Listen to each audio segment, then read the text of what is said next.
Bonjour à tous, c'est Touko. Alors quand je dis tous, ça veut dire 8 personnes, 8 abonnés, auxquels je tiens bien évidemment, puisque le peu d'abonnés qu'on a dès le départ sont limite, je dirais, les plus importants. Quand on compte en centaines de mille, on n'y fait plus très attention. Pour ma part, je suis ravi de mes petits abonnés, je suis ravi des personnes qui m'incitent à, comment dire, à faire ce gameplay commenté, puisque jusqu'alors ce n'était pas du tout le cas. Je me lance dans l'aventure. J'avais par habitude, comment dire, de partager des vidéos aussi bien que de la même manière que moi je l'ai fait, c'est-à-dire sans parler, en restant concentré dans le jeu pour vraiment profiter de ce qui se passe. Maintenant on m'a dit essaye enfin on m'a dit pourquoi tu fais pas de gameplay commenté. Voilà, maintenant j'ai compris la leçon, ça veut dire il faut essayer d'en faire. Donc je me lance dans l'aventure du gameplay commenté. En l'occurrence, on se lance sur c'est Tomb Raider. Tomb Raider, le dernier du nom. Maintenant, qui commence à avoir un petit peu qui commence à dater un peu. C'est pas énorme, mais je sais plus, ça doit être 1 an ou 2 ans qu'il est sorti, je crois. Donc, je pourrais pas parler de sortie dernièrement ou blablabla, mais c'est quand même le dernier en date Tomb Raider qui a été fait. Personnellement, pour moi, je trouve que c'est un des plus intéressants qui a été fait. Je pense que le volet d'avant, vous l'oubliez. Le volet qui était encore avant celui d'avant, vous l'oubliez aussi.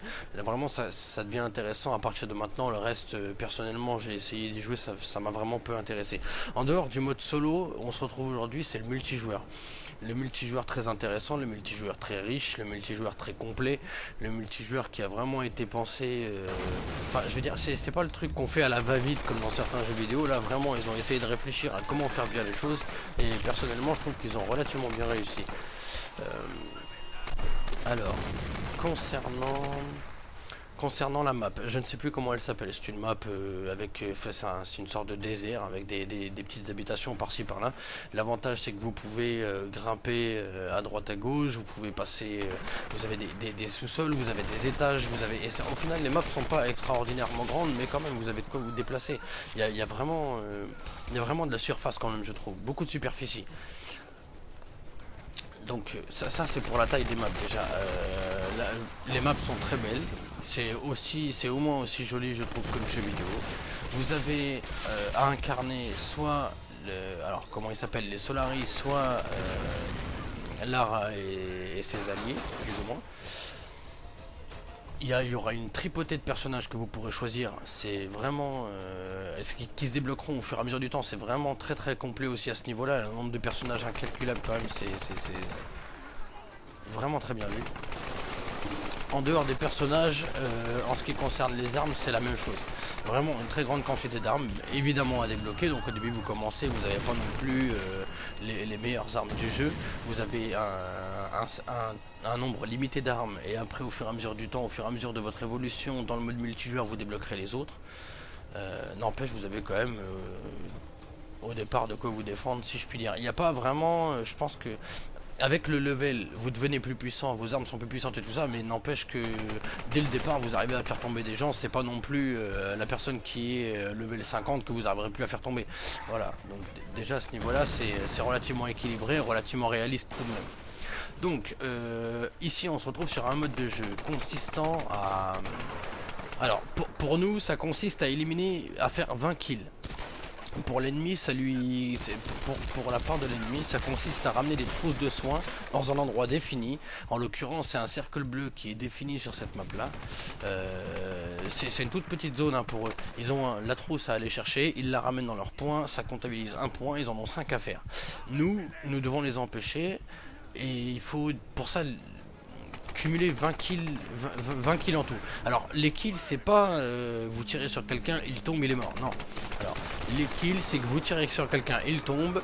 Et au-delà de ça, il faut aller à sa rencontre vraiment au corps à corps pour l'achever au sol. Tant que vous l'avez pas achevé, le point n'est pas comptabilisé, ça sert à rien. Donc voilà, c'est vraiment... C'est là aussi qu'on voit l'avantage, ça favorise le team play, dans les deux cas ça favorise le team play, que ce soit les autres Là, en l'occurrence, ceux qui doivent ramener les trousses de soins, ils ont tout intérêt à trouver une bonne escorte pour aller chercher les trousses de soins, pour avoir des personnes qui les défendent. Et vous, pour votre part, c'est pareil. Vous avez tout intérêt à ce que les gens abattent le plus de monde et vous avez tout intérêt à aller achever les gens. Donc, que ce soit vous qui ayez fait tomber les gens à terre ou pas vous, tout le monde se jette en fait sur les corps pour essayer de vraiment comptabiliser les kills et gagner la partie. Donc voilà.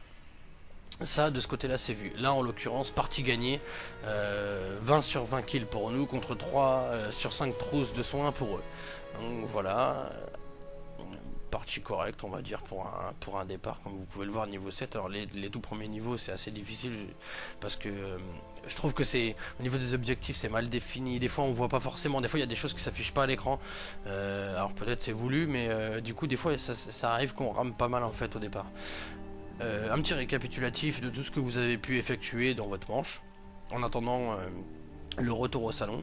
Donc là vous faites-vous tuer 3 fois par un ennemi dans une manche, c'était harcèlement, enfin voilà, des choses comme ça. C'était des mini missions qui vous débloquent des points d'XP, donc voilà, toujours marrant de voir ce qu'on a pu faire pendant une partie, ça peut être sympathique, surtout quand on joue entre amis.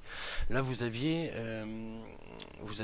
des petites astuces, donc pendant le chargement d'une map ou pendant le chargement pour revenir au salon, vous avez des astuces concernant le jeu, concernant le multijoueur, là en l'occurrence, pas négligeables, qui valent le coup d'œil, je pense, au tout départ, quand vraiment on n'a pas envie de se prendre la tête à essayer de trouver tout soi-même. Voilà, il y a des petites choses déjà qui sont définies qu'on ne sait pas forcément, ça nous indique ça. Donc là, le récapitulatif, donc on a les armes en haut, on a les améliorations de chaque arme. Alors voilà, donc pour chaque arme, on a plusieurs améliorations. Alors deux catégories, les améliorations des projectiles et les améliorations des accessoires. Dans chacune de ces deux catégories là, vous ne pourrez choisir qu'un seul des 3 éléments qui vous sont proposés. Donc vous avez des améliorations qui permettent d'infliger plus de dégâts, vous avez des améliorations qui permettent d'avoir une plus grande cadence de tir, vous avez des améliorations qui permettent par exemple, enfin je sais pas moi, peut-être le recul, d'avoir moins de recul ou quelque chose comme ça. Donc vraiment tout le monde y trouvera son compte. Donc là on était dans les armes primaires, maintenant on passe aux armes secondaires. Donc vous constatez que c'est exactement la même chose. On peut aussi personnaliser son arme secondaire pour en augmenter la capacité de comment s'appelle la cadence de tir, pour en augmenter les dégâts. Toujours pareil, exactement la même chose. Vous avez en plus des armes secondaires des grenades. À savoir que les grenades ne sont pas des grenades à main, ce sont des grenades qui se lancent avec un lance-grenade. Donc pour certains ça fera toute la différence. Personnellement je suis habitué aux grenades à main, j'ai beaucoup de mal avec les grenades de lance-grenade. Je change pas quand je suis en jeu d'une arme pour passer à une autre. Que je veux dire, d'habitude j'ai une touche qui me permet de lancer une grenade, je joue ça comme ça. Donc là je joue plus ou moins sans en fait. Mais bon voilà, au moins il y a des grenades. Vous avez aussi des bonus, des bonus de soutien. Des bonus, alors il y en a certains qui vous permettent de récupérer plus d'XP, il y en a qui vous permettent de récupérer des munitions ou plus de munitions. Enfin non, c'est pas des munitions, c'est des matériaux qui vous permettent de récupérer plus de matériaux dans les caisses de matériaux que vous trouvez dans les maps. Donc on revoit les astuces là, comme je vous disais tout à l'heure, les petites astuces qui s'affichent. Et c'est parti pour une nouvelle partie. En l'occurrence c'est la map monastère que j'ai pu tester à plusieurs reprises, qui est donc sur je crois 3 niveaux. Il y a un sous-sol, il y a un rez-de-chaussée, il y a une sorte de, il y a certaines pierres qui sont en hauteur et un gros fail. Voilà, un gros craquage. Bon, ça arrive, c'est le départ. Je conseille de jouer à la manette plutôt qu'à la souris, en termes de déplacement en tout cas. Pour la précision, chacun fera ce qu'il veut. Moi je joue sur PC, c'est pour ça que je précise ça. Concrètement pour les déplacements, la manette il n'y a rien de mieux, parce qu'avec la souris le personnage a tendance à se bloquer à des moments, c'est assez bête quoi. Donc voilà, chacun fait ce qu'il veut, vous verrez bien vous. Donc map monastère, réapparition, comme on vient de le voir, il y a 2 réapparitions possibles. Enfin ça dépend. Pour réapparaître, vous avez deux possibilités de réapparition, soit à la base, soit sur un ami. Un ami qui est déjà au combat, un ami qui est déjà bien avancé dans la bas ou quelque chose comme ça. Maintenant, pour pouvoir réapparaître sur lui, je crois qu'il faut qu'il ait 100% de sa santé. S'il ne les a pas, vous êtes obligé de respawn à la base. Voilà, ça c'est réglé. Vous avez dans cette map là vous avez des tyroliennes, comme j'ai pu le constater dans plusieurs autres maps aussi. C'est quelque chose qui est assez fréquent, comme dans le mode solo. En fin de compte vous en avez un sacré paquet. Vraiment ça change au niveau de la stratégie, c'est énorme, parce que vous pouvez vraiment arriver à la dernière seconde sur un ennemi, le prendre à revers ou quoi que ce soit. C'est vraiment très très intéressant. Donc voilà, personnellement je crois avoir fait le tour des petites fonctionnalités. Alors pour vous dire où j'en étais rendu, ça va être un petit peu difficile. J'ai raté, on va dire, j'ai raté le fil. On est sur une autre map. Alors le nom, j'en sais absolument rien. C'est une map avec une petite maison, on peut dire, au milieu, à deux étages plus un sous-sol. Et puis autour, vous avez un petit peu de terrain. Donc pour en revenir à ce que je disais au tout début, voilà, vous devez achever vos ennemis. Donc je les ai descendus tous les deux. Il faut maintenant que je les achève pour pouvoir comptabiliser les points. J'ai encore une fois, je fais partie du clan qui doit faire ses 20 kills en quelque sorte. Et eux font partie du clan qui doivent ramener les 5 trousses de santé. Donc comme vous pouvez le voir, on a pu dès le début de la partie prendre un avantage quand même assez stratégique sur l'ennemi. C'est-à-dire que là concrètement... la facilité, c'est que les mecs bloquent au spawn pour essayer de les aiguiller directement au spawn, parce que de toute façon ils sont bloqués là-bas. Il y en a, comme vous pouvez constater, il y a déjà des gars qui attendent au spawn que les mecs descendent pour pouvoir les aiguiller. Les cordelettes qu'on voit au sol, les cordelettes bleues, sont des pièges que l'on peut tendre pour pouvoir pour que l'ennemi se prenne dedans. Il est pendu ainsi au plafond par les pieds. Il devra donc tirer sur la corde pour pouvoir se débattre, se libérer de sa corde et pouvoir s'en aller. Ce qui permettra à certains de pouvoir tenter des embuscades pour tomber sur l'ennemi plus facilement, éliminer ainsi un membre de l'ennemi ou deux, parce que je sais qu'il y en a dans cette map par exemple, il y en a deux quasiment consécutifs. Comme vous pouvez le constater, on ne peut plus monter au spawn. C'est des terrains en pente glissante qui vous permettent, parce que sinon ce serait trop facile, tout le monde monterait au spawn et puis zigouillerait les mecs à peine spawn. Donc voilà, au moins il y a un petit effort de fait là-dessus. Niveau gameplay. Eh ben c'est pas très mal, c'est plutôt réussi. Ceux qui jouent à la manette seront plus ravis que les autres, parce que je trouve que jouer à la souris n'est pas forcément très évident. Par exemple, en s'approchant d'une paroi, le personnage a tendance à s'y coller un petit peu. Donc bon bah ils ont voulu ça intuitif, et au final je trouve que ça ne l'est pas forcément. Donc voilà, à la manette je trouve que c'est beaucoup plus facile pour diriger le personnage. En revanche, personnellement je me suis remis à la souris parce que c'est beaucoup plus simple pour... je trouve que c'est beaucoup plus précis à la souris pour exécuter les ennemis. Encore une fois, c'est un choix, là c'est un choix personnel, et chacun fait à son goût. C'est mon ressenti personnel quand j'ai essayé à la manette, de voir ce que ça donnait, et quand j'ai essayé à la souris aussi. Donc voilà, la souris est plus pour la précision, la manette plus pour le déplacement, les actions rapides. Le jeu en lui-même sinon est très fluide, c'est relativement bien pensé. Les décors sont, je sais pas comment dire, ils sont à la fois propres et à la fois ils sont pas trop cassés la tête, je veux dire. On dirait, il y a quelque chose, il y a certaines petites bricoles qui sont bien faites et d'autres qui sont un petit peu négligées à mon sens. Selon l'avis de chacun, encore une fois, selon l'avis de chacun, selon les jeux vidéo auxquels vous êtes habitué à jouer, selon si vous jouez sur PC, si vous jouez sur console, selon un certain nombre de choses. Donc là, pour l'instant, on est en train de dominer. On a marqué déjà la moitié des points nécessaires à notre victoire. Mes collègues, d'ailleurs, à la fin, mes collègues auront bien plus de points que moi, puisque je venais de débuter. Et comme je le...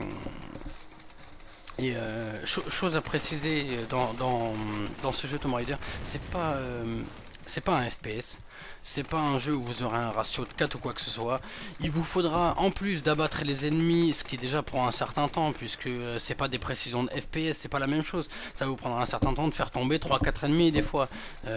En plus de ça, il vous faudra venir les achever pour que le point soit comptabilisé. Donc vous attendez pas à faire un ratio qui soit monstre, sauf si vous comptez évidemment les gens que vous avez juste fait tomber à terre et pas ceux que vous avez exécutés. Chose qui pourtant est très très importante dans ce Tomb Raider.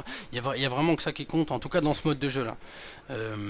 J'ai fait une partie où c'est moi et mes collègues qui ramenions les trousses de soins à notre base. c'est aussi intéressant à faire, je trouve. On avait enfin, je veux dire, si c'était pas nous qui avions la trousse, il fallait escorter le collègue pour qu'il soit vraiment bien protégé, pour qu'il puisse arriver jusqu'à la base sans encombre. Si c'est nous qui portions la trousse, on était vachement bien entourés parce que les mecs jouent vraiment teamplay dans ce jeu-là. Ils ont vraiment, enfin, en tout cas pour les premières parties, je trouve, ils ont vraiment un sens du teamplay. C'est très intéressant à jouer, je trouve. Ça change un peu des FPS traditionnels, ça change, il n'y a pas de campeur, c'est pas du... Enfin, je compare sous... Il y aura peut-être plusieurs fois où le mot Battlefield va revenir, mais je compare à ce jeu-là parce que j'y joue massivement.